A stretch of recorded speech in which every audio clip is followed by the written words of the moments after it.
Elara hasn't seen a soul in 6 months. She opens the door expecting a killer. Instead it's him, Cashin Thorn, soaked, bleeding on his knees in the mud. The man who broke her. The man who married her best friend for power. The man who destroyed her life and vanished. Now the future king is shaking in the rain, whispering one sentence. Please, you were right about her. She's a monster. Too late, Cashin. She doesn't save men who choose other women. The rain had started just after midnight. Not the soft kind either. This rain came down hard enough to rattle window panes and flood the stone paths outside the estate with silver rivers that gleamed whenever lightning split the sky. Inside the old countryside manor, Elara Vale stood alone in the kitchen grinding dried herbs with slow mechanical movements, trying not to think. The fire had burned low hours ago. Most of the servants were asleep, and the silence pressing against the walls felt too large for one person. She preferred it that way. Silence was easier than memory, easier than hearing his name whispered in noble courts. Easier than imagining golden wedding banners draped across palace walls. Easier than remembering the way Cashin Thorn used to look at her like she was the only honest thing left in his world. The mortar slipped slightly beneath her hand.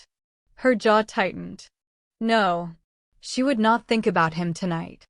Outside, thunder rolled across the valley. Then, 3 violent knocks slammed against the front door. Elara froze. Another knock. Harder this time. Not polite. Desperate. Her pulse stumbled. Nobody came to the estate this late. Nobody even knew she was here. The servants slept upstairs. The nearest village sat miles away through flooded roads and black forest paths. Another knock shook the wood. Elara. The voice was rough. Male. Barely audible beneath the storm. And her entire body went cold. No, it couldn't. She moved before she realized she decided to move. The hallway stretched dark around her as she crossed the manor, candlelight flickering against old portraits and rain-streaked windows. Another flash of lightning illuminated the foyer just as she reached the door. For one irrational second, fear clawed up her spine. Assassin. Bandit. Messenger from the crown. But the moment she pulled the door open, the world stopped. Cashin Thorn stood on the other side, soaked completely through. Dark hair plastered to his forehead. Breathing hard. One hand braced against the stone doorway like standing upright required effort. And somehow, the future king looked ruined. Not angry. Not proud. Not untouchable. Destroyed. Rainwater dripped from the sharp line of his jaw onto the marble floor between them. Elara forgot how to breathe. 6 months. 6 months since she had last seen him standing beneath cathedral lights with another woman's hand in his.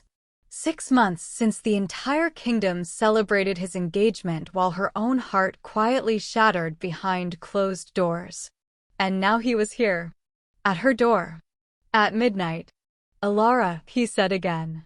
Her name sounded unfamiliar in his voice now. Hoarse. Frayed. Like something worn down to the breaking point. Shock arrived first. Then humiliation.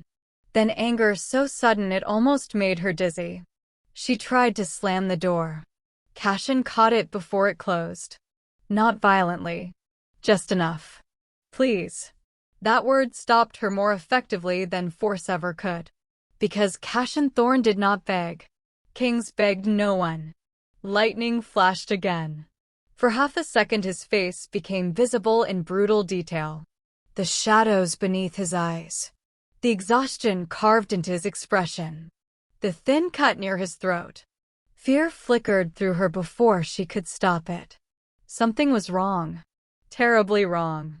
And she hated herself for still caring. You need to leave, Elara said quietly. Cashin swallowed hard. Then he whispered the words that shattered the last fragile remains of her composure. You were right about her. Silence. Only rain. Only thunder. Only the sound of Elara's pulse roaring in her ears. For a moment she genuinely thought she had misheard him. About her.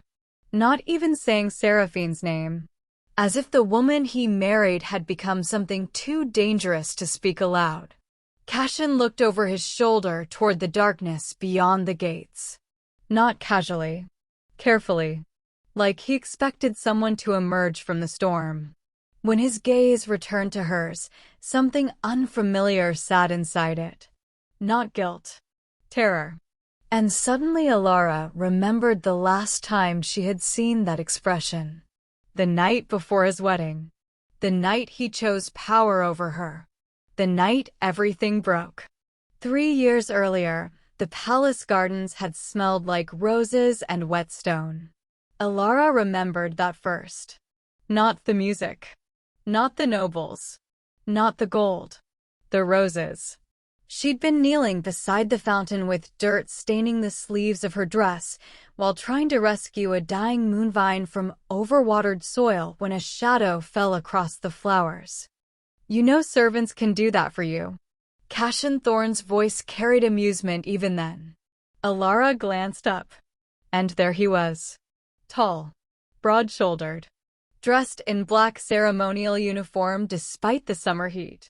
The royal crest gleamed silver against his chest. At 24, Cashin already looked less like a prince and more like the kind of man songs were written about after wars ended. Beautiful in a dangerous way. But his eyes looked tired. Even back then. Elara brushed dirt from her fingers. Servants drowned them with good intentions. Cashin crouched beside her before she could stop him. A future king kneeling in garden soil beside a nobleman's daughter should have felt absurd. Instead, somehow, it felt easy. What's wrong with it? He asked. The roots can't breathe. You say that like you understand flowers. I understand suffocating things. Her hands stilled. That was the first moment she realized something lonely lived inside him. Something hidden carefully beneath court smiles and polished royal manners. When she finally looked up at him, Cashin was already watching her. Not politely. Intently. Like he'd discovered something unexpected.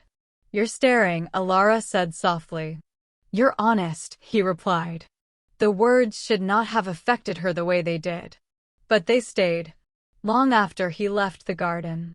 Long after his footsteps disappeared down the stone paths.